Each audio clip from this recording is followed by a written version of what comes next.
There are several ways to go about creating a sheet set. One is from scratch, one is from a template, and another is from existing drawings. Either method is fine. It's just going to depend on your situation and what you need at the time. Now, in fact, you may even find that you're going to use a combination of these systems during the life of your project. Now, if you have drawings already made, that's good. You can make a sheet set from them. You just import the layouts as sheets. So let's start the sheet set manager. Type SSM on your command line. And let's come up here to the top and let's go to new sheet set. So you have two options, an example sheet set, which is essentially using your template. Once you create a template sheet set, this is probably what you want to use all the time. But in this case, I have existing drawings and I don't have a template created. So I'm going to click existing drawings, then click next. I'm going to give this a name. You can call it whatever you want. You can put in a description so that you know what this project is. Choose a location for it to save, and you can come down to your sheet set properties. Now we're going to get into sheet set properties a lot later on, but you can preset them right here for this brand new sheet set. Now that's one of the tricks to using a template.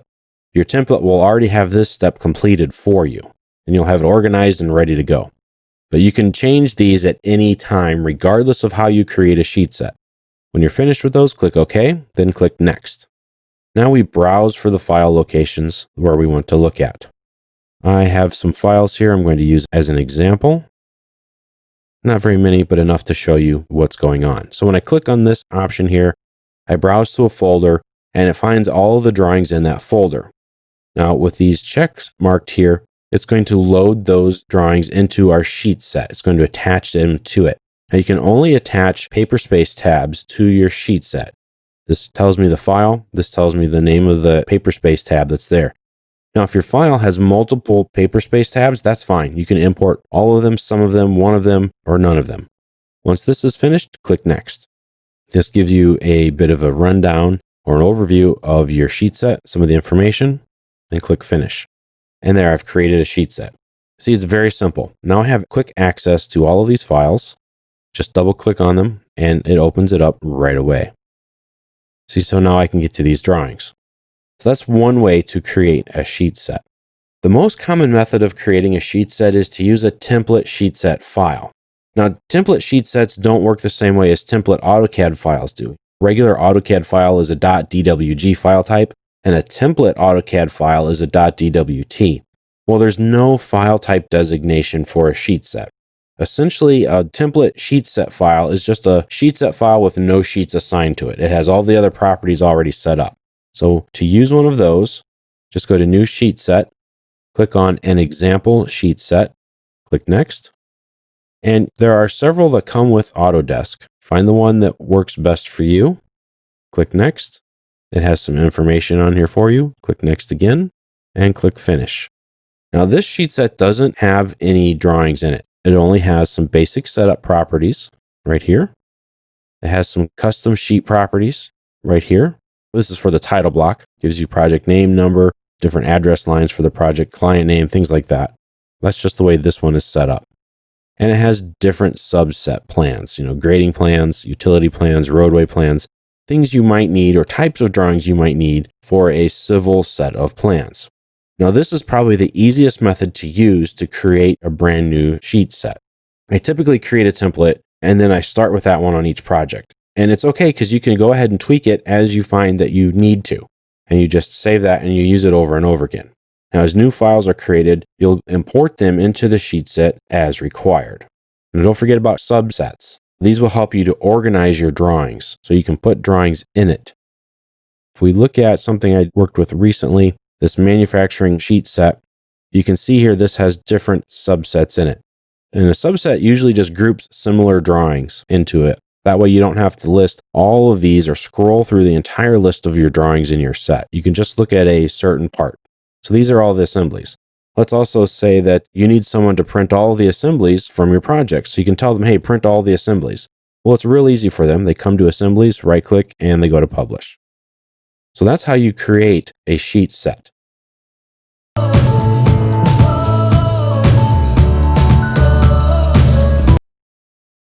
And now that we've looked at sheet sets from a very basic use, and we've seen how to create one, let's show you how to get some information from your sheet set into your drawings.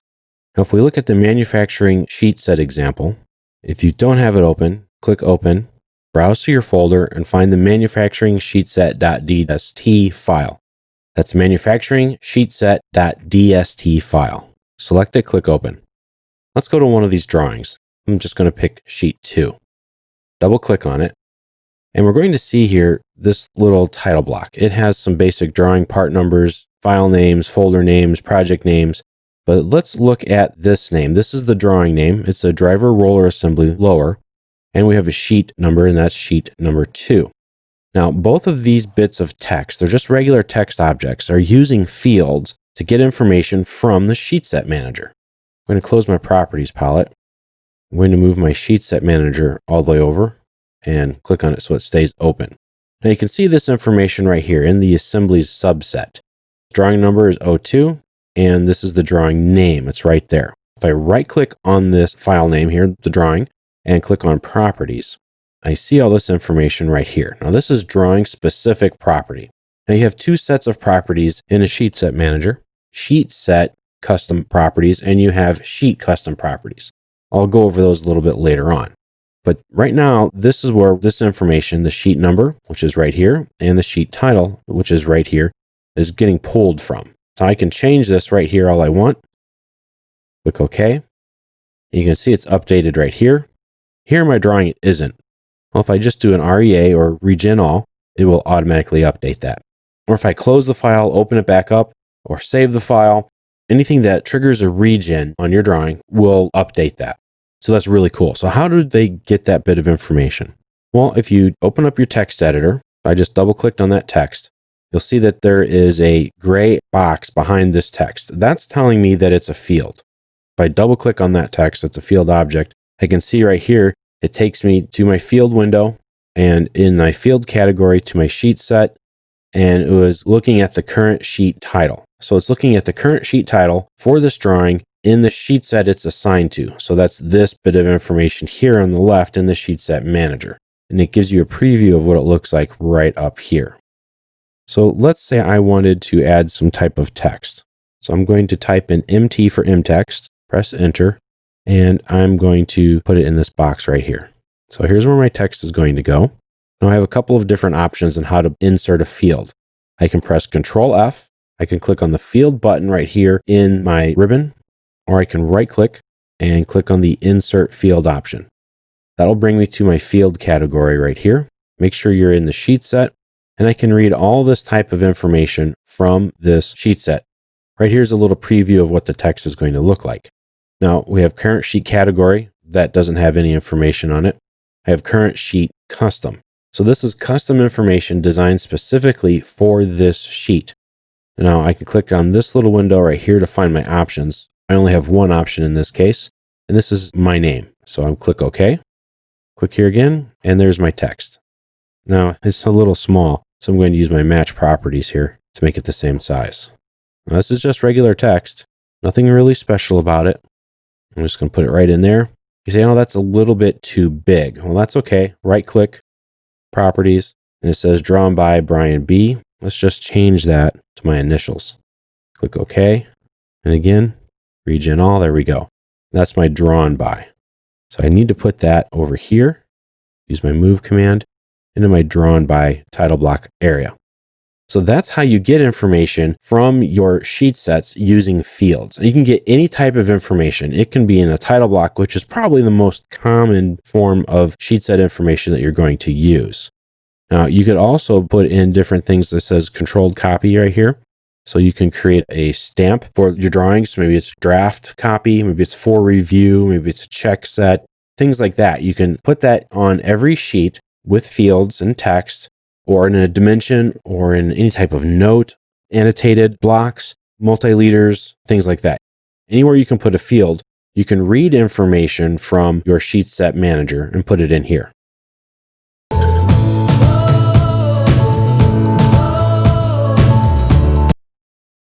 So let's open up our sheet set manager, and let's make sure we have our manufacturing sheet set example file opened up. Click open, go to manufacturing sheet set, click open, and here we go. So I want to talk to you about drawing properties from the sheet set manager. Now you can get a lot of information from that, and there are a lot of good ways to set that up. Now what you're going to want to do is set up a template file or template sheet set file that already has all of these items filled out for you. So let's go ahead and do that. I'm going to click New Sheet Set. I'm going to say an example sheet set. Click Next. And I'm just going to pick one from scratch that says New Sheet Set. Click Next. And I'm going to call this Template Sheet Set. This is my template for new sheet set creation. All right, I'm going to tell it where to save it. And it's going to go right there. Now we're going to create our sheet set properties. I'm going to left click on here. So when you have a brand new one from scratch, that doesn't have much information in it. So what you're going to need is to set up your drawing properties. Now you do that through your Edit Custom Properties button right there. As you can see here, I have none. They're all empty. I need to add some. So I click on the Add button. Now, before you just start, you need to kind of think about it. What do you need on your drawing? Well, there are some things that are already here, like name. So this is the name of your sheet set. That's good. A description. So you have a description. You can use that for like a project type description if you want to. You can assign model views. So if you have a template file or a base file that has certain views in the model that you want to be able to zoom to or reference to, you can do that here. Same thing for labels. If you have places for callouts, you can click to those as well. And page setup overrides. Now this is one of my favorites. In your template file, your .dwt file that you use to create brand new AutoCAD files with, it should have some page setups. Page setups are used when you print. So you want to assign the DWT file here that has those page setups. This way, when you print, and we'll talk about printing in sheet sets later on, you don't even care if your page setups or your printer setups are set up in your AutoCAD files. You can override all of that right through the sheet set manager. Now here's where it gets to the property data and the drawing data here. It gets real important. Project number. So you want to put in an area for your project number. That's what it's probably going to have. Your project will have a name. You might have phases or different milestones. Now these items here, you can't get rid of. You're stuck with them. And there definitely aren't enough. And this is for the sheet creation right here. This is where your drawings are going to go to. And if you have a template file that you're going to use that already has like your title block already set up in it, you can use that from right here. Now, for your different property bits of information, now we're going to show you how to make those. You go to Edit Custom Properties, and you think about the things that we don't have that we're going to need. So I'm going to click Add, and it could be a lot of different things. One thing you might want is Engineer of Record, or maybe an architect or designer, whatever it is, someone whose name is going to be assigned to this project, to this drawing set. This is something that's going to need to show up on every drawing, or at least in multiple drawings, and it's always going to be the same. It won't matter what drawing it's on. So that type of information should be owned by the sheet set. And here's where you want to enter a default value. Now, the nice thing about entering a default value is that when you have your field set up to look at an engineer of record, as an example, it will automatically fill that text in for you. You don't even have to do it. So you can have your title block filled in for you before you even start working or drawing in your file. So whoever the engineer might be. And then click OK. And when you click OK, you'll see this additional value window right here come up. This is for your sheet set custom properties. And it tells you what it is, engineer of record. Now when you select it, you can change that value right here. I'm going to change it from value, and I'm just going to say something else. This is the engineer of record. That is that person's name. All right, well, let's make some more. What else might we need?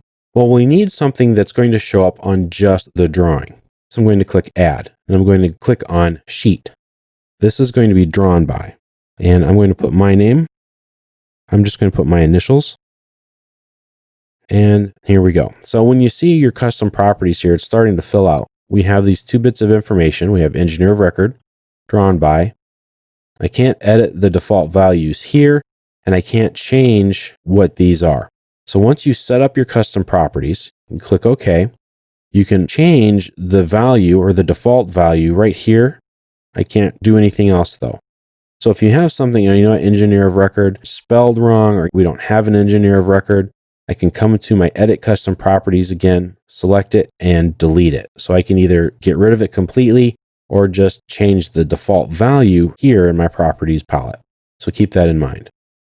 Another thing we might want is a checked by value.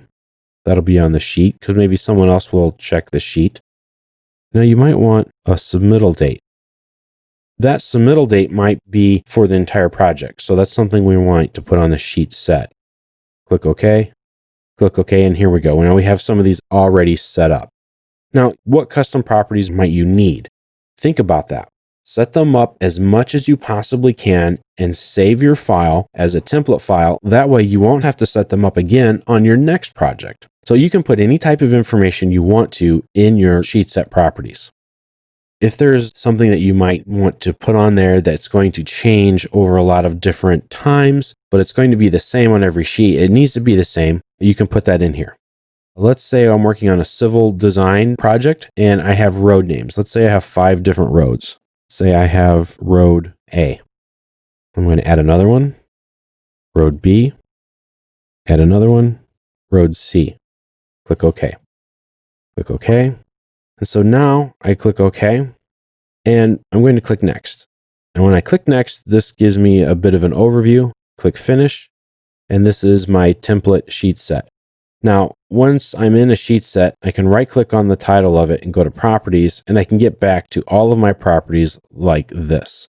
So once you've set up your template file, it's okay if you have to add something for a project that's project specific. Maybe the client has a special need that they require for that project. That's fine. Maybe there's a statute from local municipality code that is unique to that project. That's okay too. Now, the great thing about this, as in with the examples of our road names, so we put text on 5 or 6 different sheets that says Road A, Road A, Road A. Now we have names. Let's say this is Blue Street, and Road C is Red Avenue, and Road B is Flower Lane. So now, anywhere I have these bits of text, they will be updated throughout my sheet set. And that's information that's going to need to show up on maybe an overall plan site, maybe on a utility plan site, and then when I go to Plan and Profiles, the profile for that roadway will need to show up for that name. And now I don't have to go to 4, 5, 6 different sheets and make the change. I just come to my sheet set properties, change it in one spot. So that's the drawing properties, sheet set properties, and that's how you get your drawing properties and your sheet set properties together to show up on your sheets.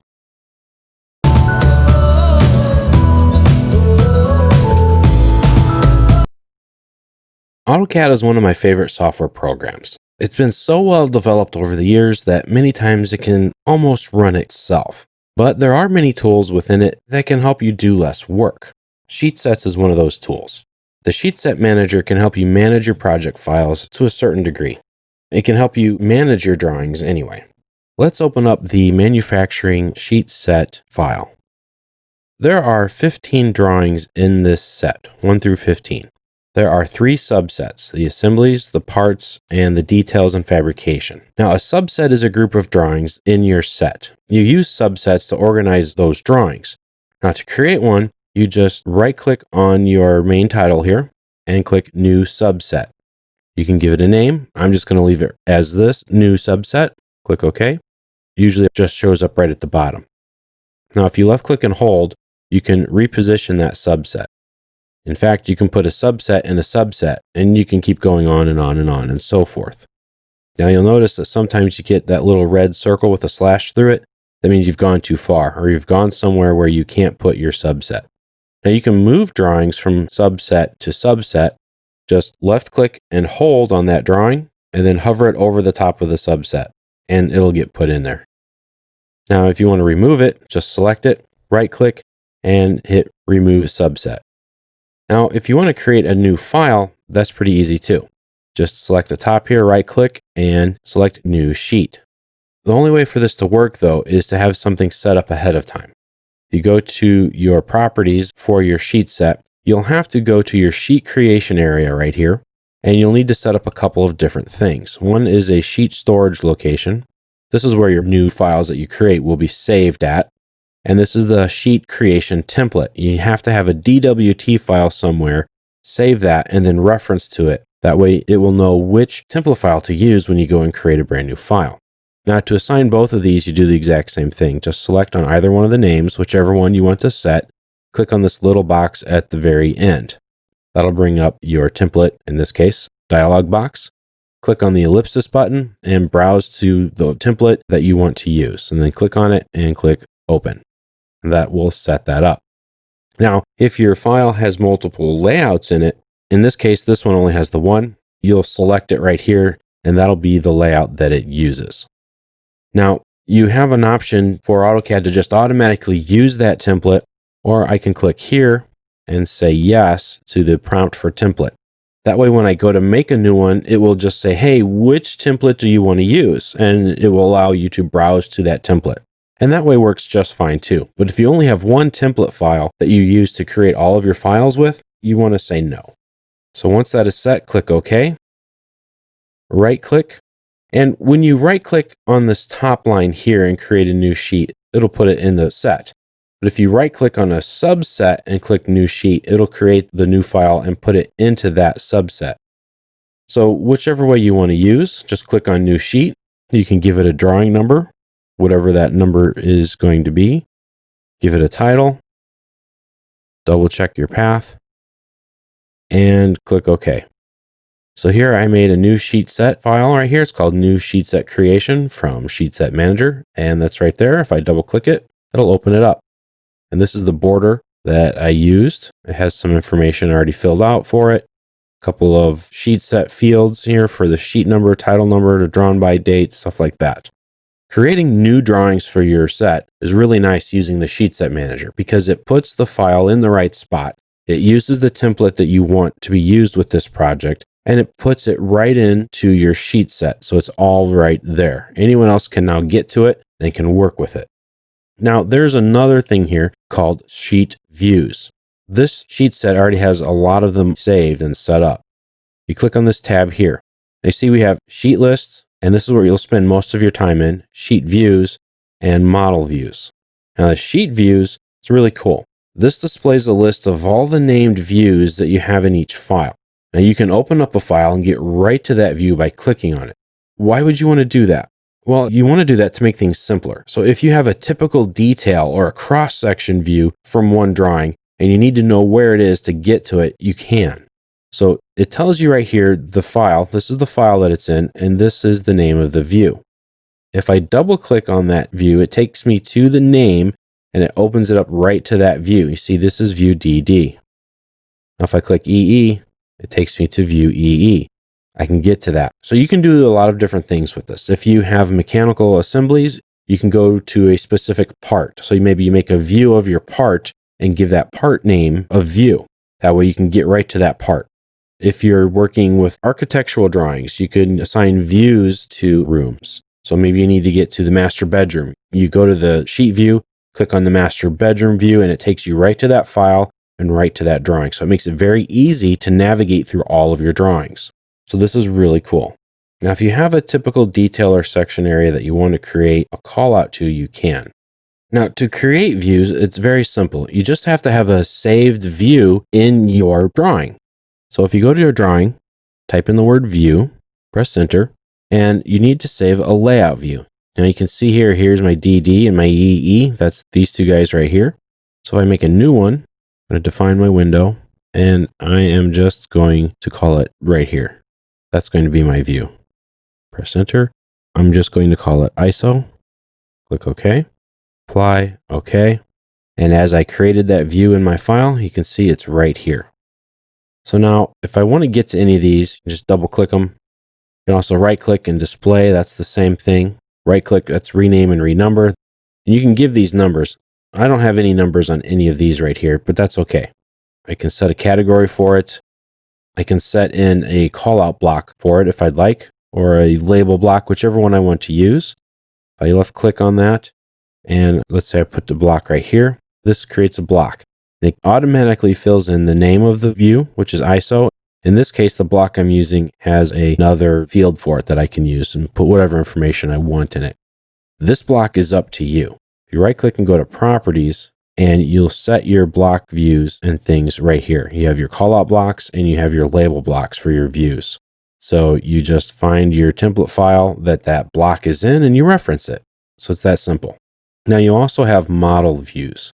Now the model views essentially just give you access to a folder that has all of your files in it. So with your sheet list, all you can get to are paper space tabs, and they're specifically the drawings in your set. Now, the views are just specific areas on your drawings. Now, the model views is the folder that you're in. So to set one, you just add new location, double click on it, browse to your folder, and you add it. And that's what I've done here. Now, if I double click on it, it will populate my list here with all of my drawings. And when I want to get to one, I can just open it up by double clicking on it. And that will bring me to my model space tab for that drawing. So this is a great place to go to if you have reference drawings or base drawings, different folders like that aren't necessarily drawings, but maybe they're your data files where you've done some of your layout work, done some calculations, things like that. That's how you will get to those types of files. So you can use your sheet set manager to navigate through all of your drawings, through your details, through your sections, and even have access to all of your files in a folder on your server or hard drive.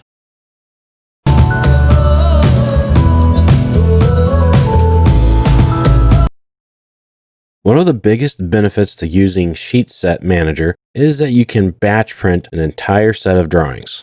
Start the Sheet Set Manager, and let's open up our manufacturing sheet set list. Now, printing is very easy, and you can go about it several different ways. You can come up here and click on the Publish button. Now, if you click on the arrow here, you get all these different options, and this is going to publish your entire set if you do it this way, and that's perfectly fine.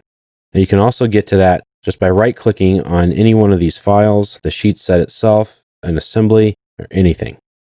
So if I right-click and I go to Publish, and then I have several different options. I can publish to a DWF file, DWFX, to a PDF. I can publish the drawings to a plotter on my network or my computer.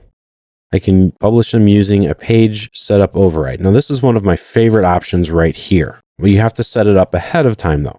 To do that, go to your sheet set properties and you go to the page setup overrides file. Now, this is a template file that you have set up somewhere that has page setups already created in it. So you just set up your network printers, you set up your laptop, your computer, whatever it is you're working from, and whatever printers you have access to, you set up those printers and page setups in that file, and you can reference them. Doing this allows you to completely ignore any page setups in any file that you're going to work with. So this is a great option to use when you're working with someone else's files. Let's say you're a civil engineering firm and an architect has sent you some CAD files for the buildings and maybe some of the layouts, and you need to print those as well. Or a plumber or a landscape architect has given you files and you need to print them. Well, you don't have the same printer they do. It's not set up exactly the same way. You need it to work on an 11 by 17 printer and not a 24 by 36, or something like that. Well, you can use these page setup overrides as if they were page setups created already. So you set it up once and forget it. You just use that one all the time. So that's a really cool option. It's one I like myself. So you just figure out what you want to publish and how you want to publish it. Click the Publish button and click on whatever it is you want to use. If it's published PDF, click that option, and it will bring up what looks like just your regular printer settings. So if you've ever printed an AutoCAD file before, you can. So in this case, I'm making a PDF file. I just find my location of wherever it is I want to save it and click Select. And AutoCAD goes about publishing your drawings to a PDF. Now, if you have it set up to publish in the background, it will, so that you can keep working while this is creating a PDF file. Or you just have to sit and wait until the entire process is finished, and then you can go about your business. Either way you want to work is perfectly fine. So this one's going in the background, so it's going to work in the background. I can tell also by this little icon down here. It says Publish Job in Progress. That means it's working, it's publishing it.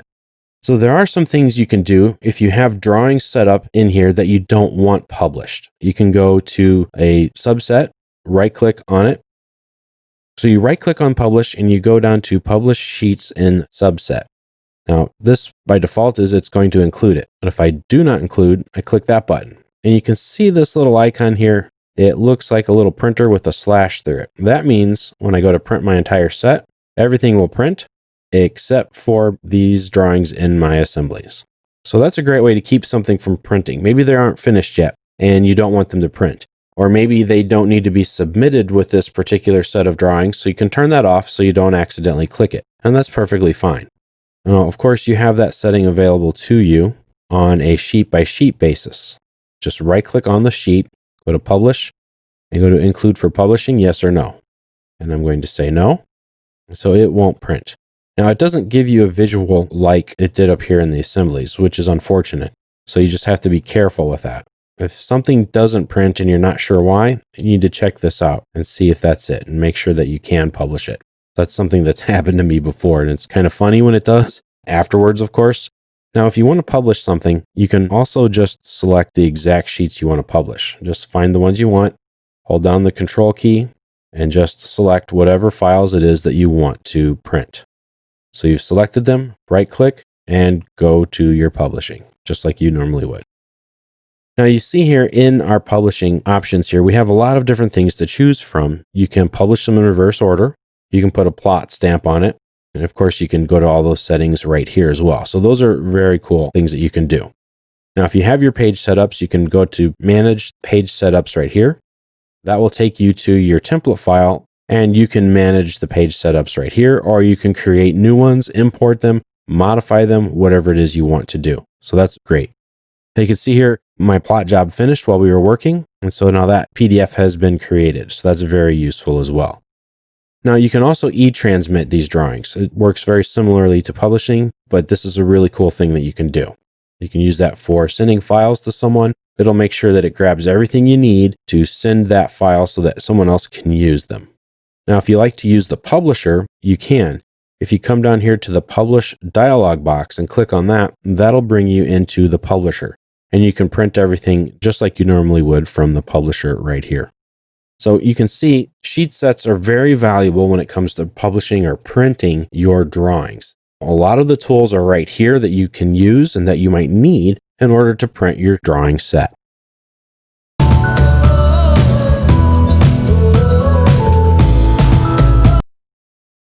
Printing is an essential part of creating drawings in AutoCAD.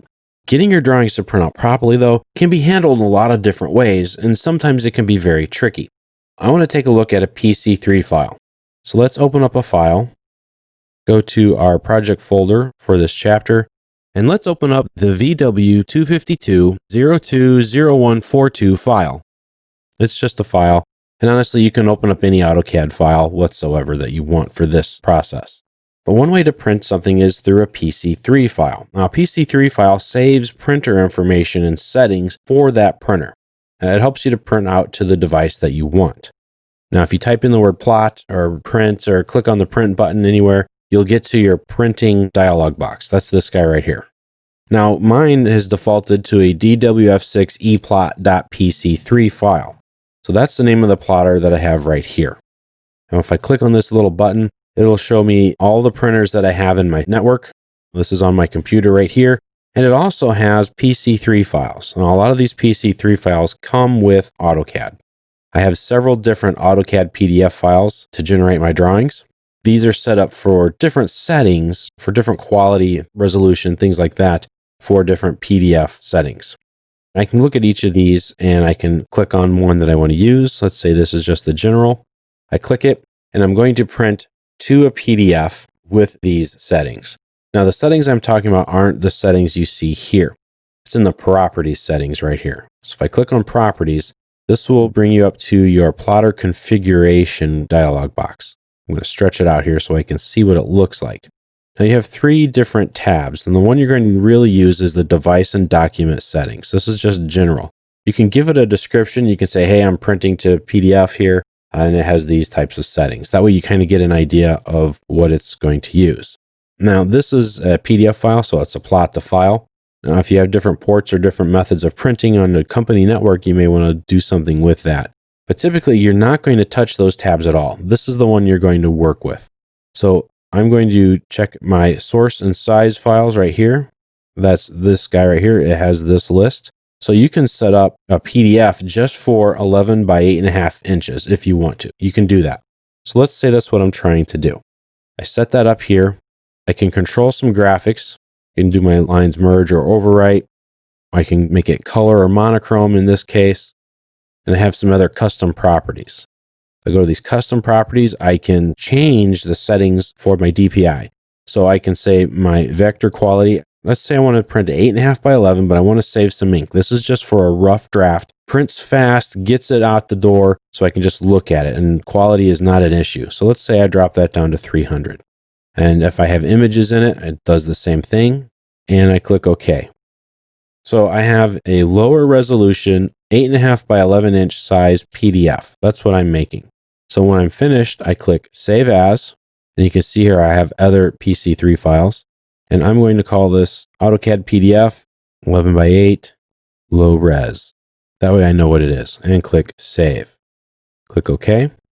And when you make these changes in your PC3 file, you can make them temporary, which is perfectly fine. You say, you know what, this is a one of, I'm going to print this real quick. Let's dumb down some of these settings and boom, shoot it out the door. And I say, yes, apply changes only for the current plot. Or I can say, save changes to the following file. I've already saved the file, so I don't want to apply those changes to here now. I'm going to hit cancel. So now that I've saved the files, I go to wherever that folder is that I've saved these at, and I can access it right here. So that's how you change a PC3 file, and that's how you update it and save it. So it's pretty simple enough. And a lot of times you're not even going to need to mess with your PC3 file at all. And these settings all work the same way, regardless of the type of printer. I'm using a PDF right here. I also have an HP Pro. This is a small 8.5 by 11 type printer. You may have a big, large format plotter or anything else. You can set up PC3 files for those specific printers. A lot of times you're going to want to change these if you're printing to PDF or printing to a printer that's color and it has like an aerial image in it, a photo, something like that, and you need a better or worse resolution or DPI setting. That's typically what you're going to need to use for those. And you can save them on your network, save them on your computer, share them with other users, and so they'll also have those types of settings.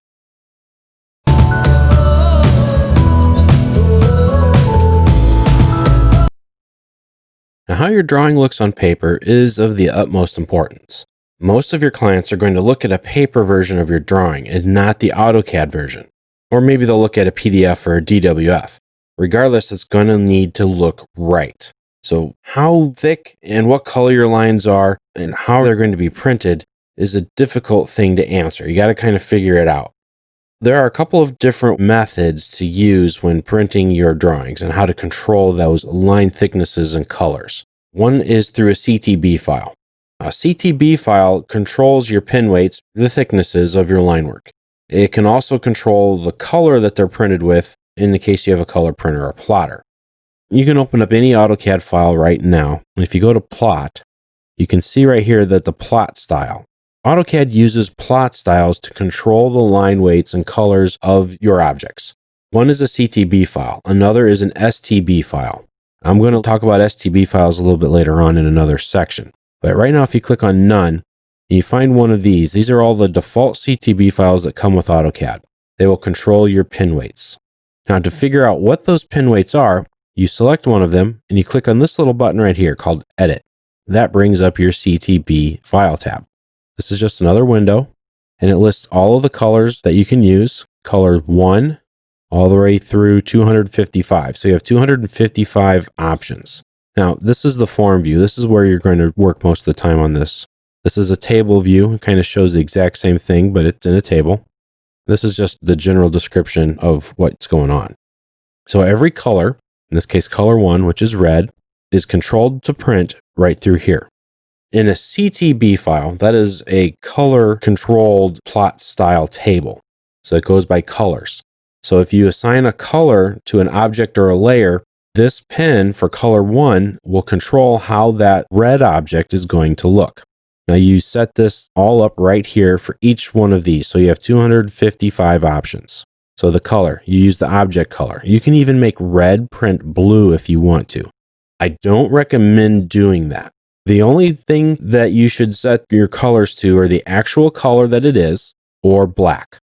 So if you want everything to print black, then you have to select black. And you can turn dithering off or on. You can turn grayscaling off or on.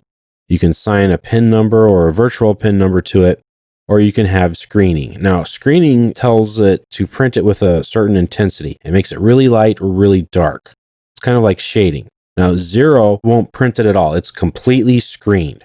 100 means it's not screened at all. So think of these numbers for your screening as how much of that ink is getting through.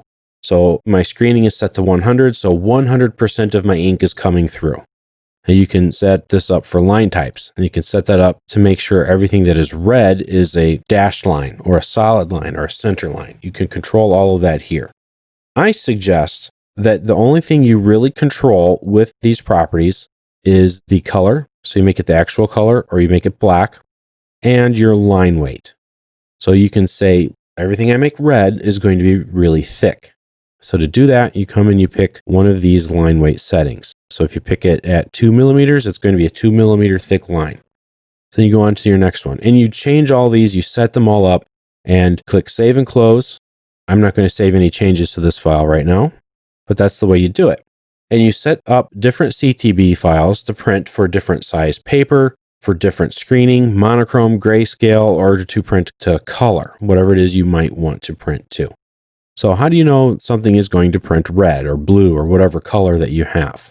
Well, you go to your layer manager. Open up your layer manager and select the color. So in this case, if I pick red, I know that all of my dimensions are going to print in black because that's what I set that CTB file for, and they're going to be very thick. I may not want one that thick, so you might want to pick a different color, but that's how you control that with a CTB file. Now there's another way besides the CTB file that you can control things, and that is if you set your pen style to none. If you set it to none, it's going to control your line weight according to your settings and your objects or the layer manager. So if I want this dimension to be red and to be thick, I just click here on the layer manager and make it the thickness I want. So now everything on that layer will print this way. So remember, a CTB file assigns printed color and weight through the color of the object in AutoCAD. If your objects are the color of 1 or red, then the CTB file translates that according to the settings.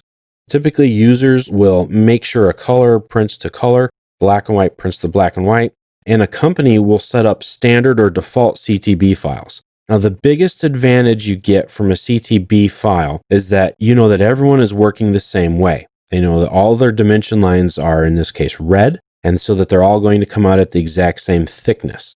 Maybe there's an object line that you need to be really thick, or maybe there's an object line that's going to be existing, so it needs to be dashed, and it needs to be scaled back just a little bit, not as dark, so it's a little bit lighter. So you set up a color for that and a layer for that.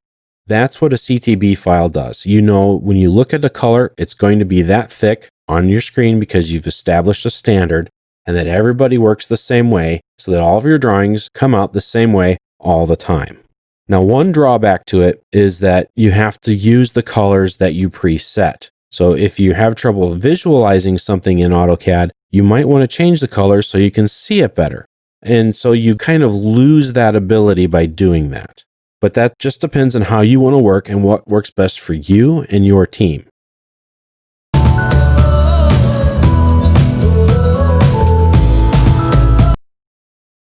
In the previous video, we looked at using CTB files or color-dependent printing tables. Now I want to look at STBs or shading-dependent color tables. So let's open up this file right here, the VW252020143. It's set up for STB files. Now it's very important that you open up a file that's used with STB files to print STB, otherwise you won't. You can't do it. A file can be set up for either CTB or STB printing. You can't do both, and it doesn't easily switch between the two. There's a conversion process that you have to go through and a couple of file manipulation things that you have to do to change it. But you can change it. You can get through that. It's okay. Otherwise, you print normally exactly the same way. Use your layer manager. You use that to control your line types, your line weights on here, however thick these are going to be. And one of the big differences between the STB file and the CTB files is that the color doesn't matter. You can make them whatever color you want. That doesn't change anything. What controls it instead is the plot style. So you have styles 1, 2. You use whatever plot styles you might have in your STB file. So when you come here, you have normal, whatever that might be, and style 1 in this case, whatever that might be. Now, if you have a different STB file, you can click on them and use them right here. So this Autodesk.mono STB file that's right here has a lot of these with them already preset. This one is solid. This one is a 30% screen. This one will print to color. etc. Now, typically for STB files, you'll set these up to percentage screening, or you'll set them up to print color, or you'll set them all to print just black and white, whatever your needs are for your drawing. And you can set that all up into one plot style, which is very handy. A lot of times you'll have fewer plot styles with an STB file than what you might have with a CTB file. So if you go to your editor here, and you'll control these very much the same way that you do in your pin table for a CTB file. So you make a plot style. This one's called normal, and you just tell it what to do. It says use object color. Okay, so it can. Now in this one, it's color here. It says use object color. The normal is the default setting, and you can't really change that. It's kind of one that comes with all of them. But this one here, color, you can see it says use object color. So it's not going to print it black and white. It'll print red as red, blue as blue, green as green, etc. You can turn off your grayscaling, anything like that. All of the same settings you have in the CTB file, but they're all right here. And you don't have to set up 255 different pins. This is one of the biggest advantages of using style table instead of a color dependent style table. So I can set up my screening. When I use color, everything's going to print as it is on color. They're going to print to the line weight. In this case, that is set up in my layer standard. And I'm going to have 100% screening. Now, if I go to 10% screening, you can see it's set here and it's set to black. So that's typically what you do with an STB file. So if you want things to go a little bit lighter, you set the screening to something a little less. If you want them to be lighter, you'll set them to a lower screen setting. If you want them to be darker, you'll set them to a higher screen setting. And when you go to plot, you'll pick your STB file that you're going to use, whichever one it is, and then you just print, just like normal. Use your PC3 file that you want, or a page setup, paper size, whatever the case might be. So with the CTB file, you have to set up 255 different pin sets, or you can just go to your STB file and do kind of a global setting. So they're a lot easier to create and maintain, and you need a lot fewer of them than you do with your CTB files.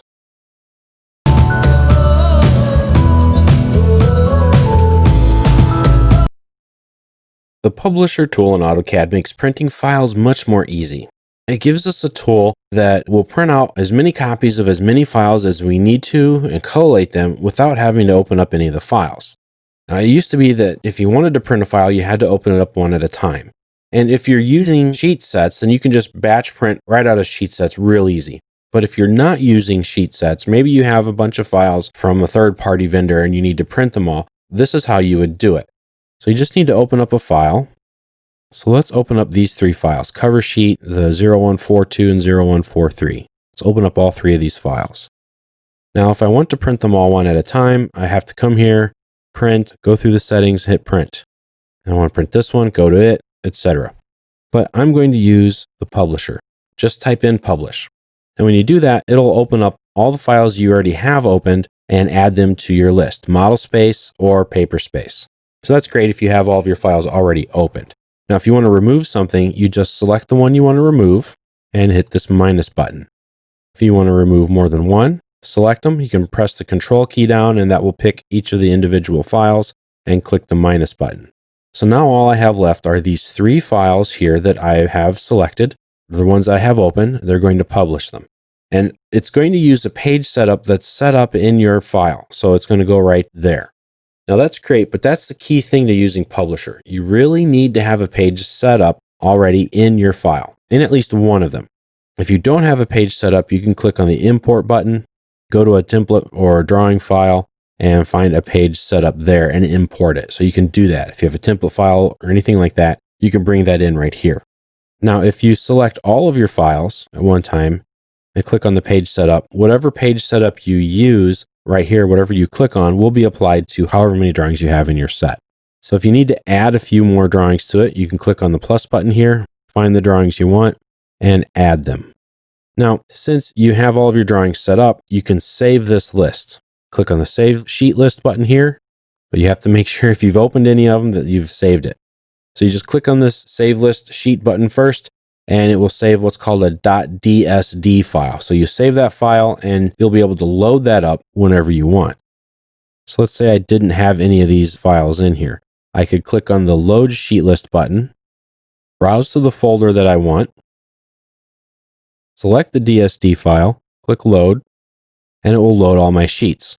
Well, my sheets have moved since I've set this one up last, so it's not going to be able to print. It's not going to be able to find them. That's what all these red question marks are for. But once you set up a list, you'll be able to very quickly load it in and print it out. So let's remove these. Let's go back and add some drawings. I'm going to add these 3 sheets, click select, and I'm going to remove the model, and I'm going to save it. Replace the file I used to have so that it will work, and I will save it. Now I'm ready to go. I can just hit the publish button. Now what this is going to do right here is publish it to a DWF file. That's the way I have it set up, and that's okay. You can do that. You can go to DWFX or a PDF, and it will create a PDF of all of your drawings in this order. If I click on plotter and name page setup, it's going to go to my default plotter or whichever page setup I choose. If I want, I can add a plot stamp here in the bottom right, publish in the background, or I can watch it as it works. And if I need multiple copies, this is a great way to print out 10 copies of this entire set. And I can do that here. Now, if I do print to a PDF or DWF, I may have some settings I want to go to. I can click one of these preset PDF settings, or I can go to these publish options. This is where it's going to save it. This will be the file name. I can tell it to prompt for a name. I can set up my print quality, my DPI, my resolution. I can do different things like that. I can set up my plot stamp. I have different options here for it. This will show me my other options here that I have and my selected details. So when you're finished, just click on the publish button, and you can publish all of these drawings together in one setting.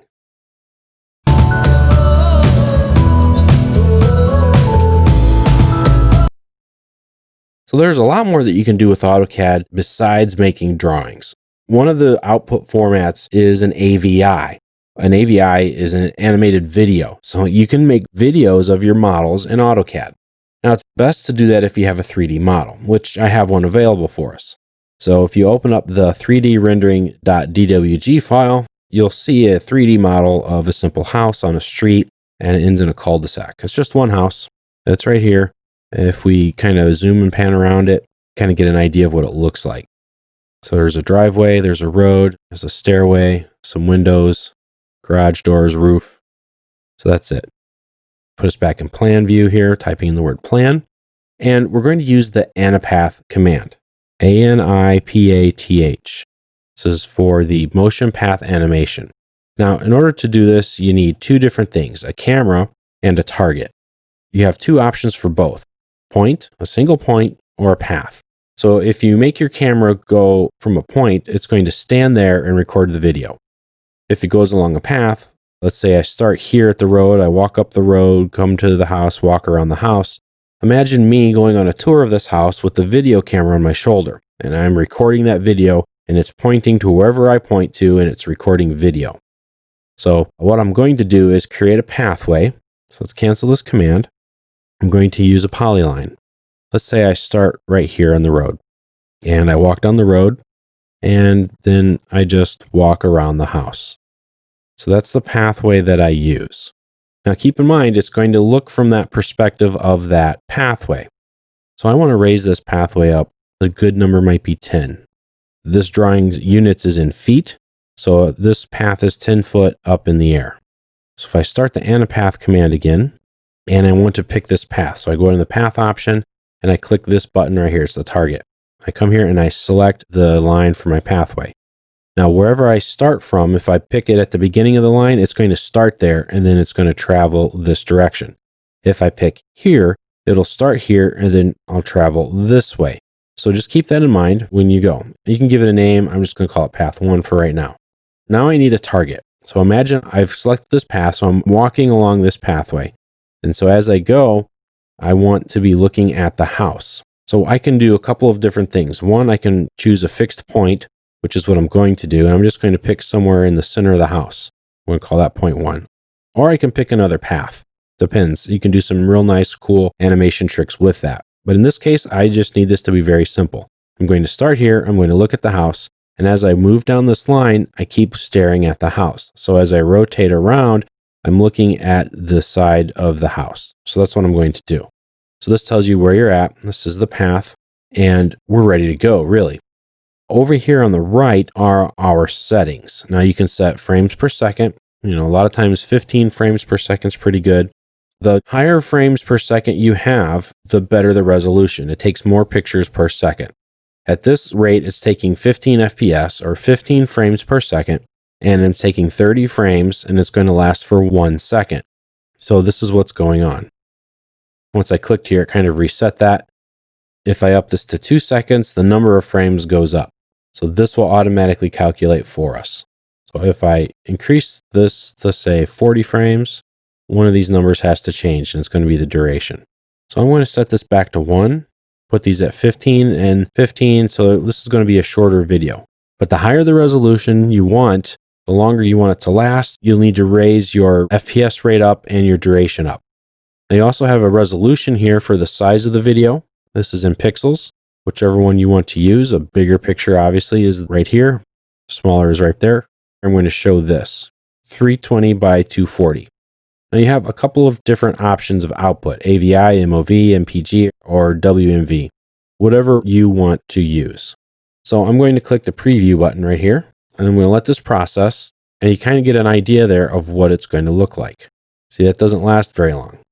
So I'm going to go and switch this to realistic. It's going to take it a little bit longer to render it the first time because it takes more to render in the realistic mode. And you can kind of get an idea as I move this out of the way, what the camera's doing. See this little camera moving about the pathway, and it's staring at the house because that's where I told it to look. So that's what it looks like. Start down the road, and it turns because it's always looking at this fixed point. And so it gives you a perspective of the house from the outside as you were to travel around it. So now, if the preview looks perfectly fine for you, you can just close out of that and click OK. And when you click OK, it'll save your file. It'll create the video. You'll save it in whichever folder you want to save it as, and it's going to create the video. So you have this little timer right here. You can also have an animation preview, and it tells you about how long it's going to take. Now, once you have this, you'll have a file. You'll be able to use it. You'll be able to share it with a client, a potential client, one of your friends, a coworker, or someone who needs to know or get a better look of what it is you're creating. And it's just another format in AutoCAD that will help you to present your design.